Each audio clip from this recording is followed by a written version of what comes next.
You know, the old saying goes when it comes to these rom-com slice of life animes, you can't be in a rom-com with your childhood friends.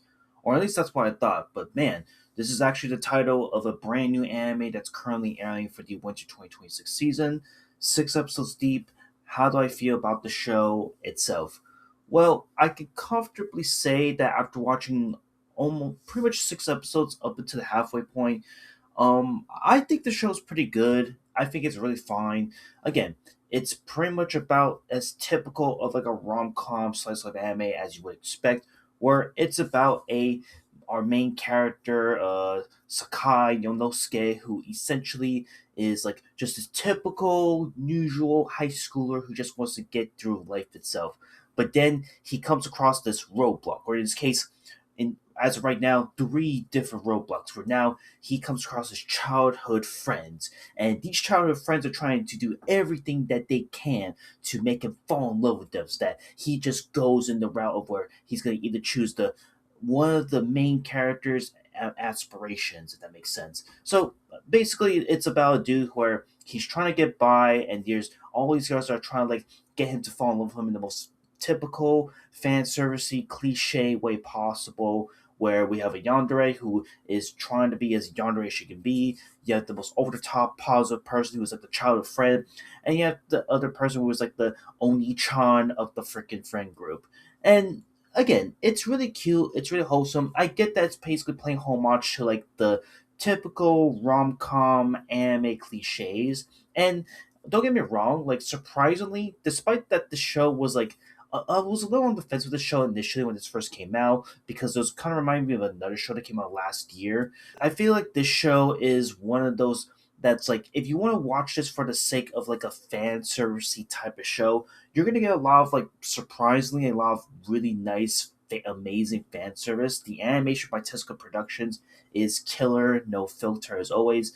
The voice acting at times can be really good, but sometimes peering out to being really annoying. And I can comfortably say now, after watching even like yesterday's episode that aired, um, I can now honestly say that my least favorite character in the show so far is Akari Hideyoshi, who's again the main yandere character, the red haired bombshell. And you would think that hey, a yandere of this caliber that acts like a yandere, you would love, you would appreciate, you would respect. Like, hey, maybe this girl could be like a Steins Gate level yandere if that makes sense. But no, this girl right here is probably the most annoying yandere I've ever come across on screen. Like, I'm so sick and tired of this trope with these yandere girls and in rom-com animes where it's about like where you know how they always do like the it's not like I like you or anything type of shit. She basically pulls it off every single episode that we've seen her in so far. And then in yesterday's episode that I watched, we were able to finally get a glimpse of like, okay, why was she like this? Why is she being the most annoying piece of shit yandere out there? And then she becomes like, then she like turns off her switch because she's like, her and the main character's all alone. And he's like, I just want to do this because I want to get to know you closer. Like, I really care about you a lot.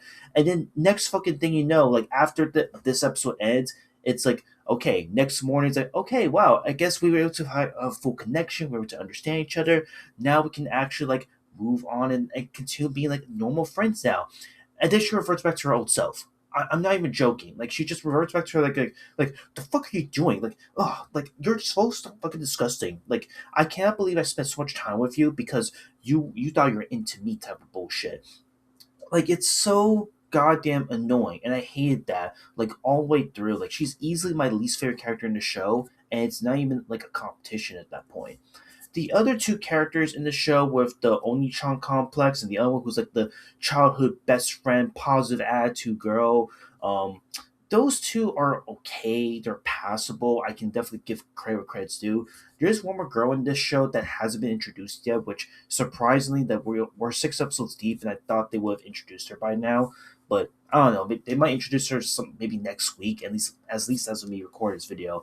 And then when it comes to like the jokes, the humor of the show, like again, don't get me wrong, the humor in the show is really like vanilla, it's wholesome. There were moments where I was laughing, but then as we got deeper into this show, like I would say specifically around the second episode, Yeah, I'm not showing you. The second episode, for some reason, they like to play around with the. You know how like some anime shows would like to play around with like the anime title as like the punchline of a joke or something. Well, in the case of this show, I'm not making this shit up. Every single episode, at least as of me watching this show carefully up into the sixth episode, they keep reusing the same punchline joke over and over again. Where maybe our main character's gonna go through a really weird and cringy situation, and then it ends where it's like, "Damn it, I this is why I can't be in a rom com with my childhood friends." Or in the case of like maybe what happened in yesterday's episode, man. So that's why the yandere girl hates me. So that's why I can't be in the childhood.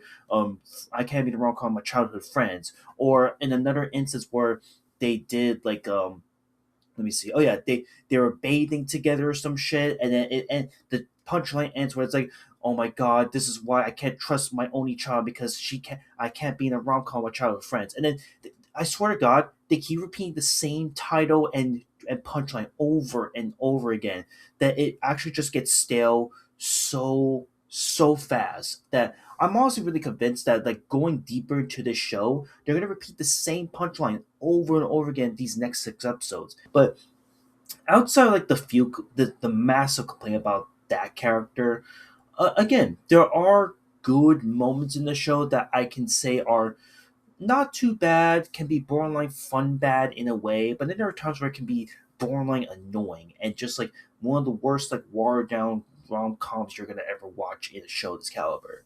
But with that being said, I mean we're only six episodes deep.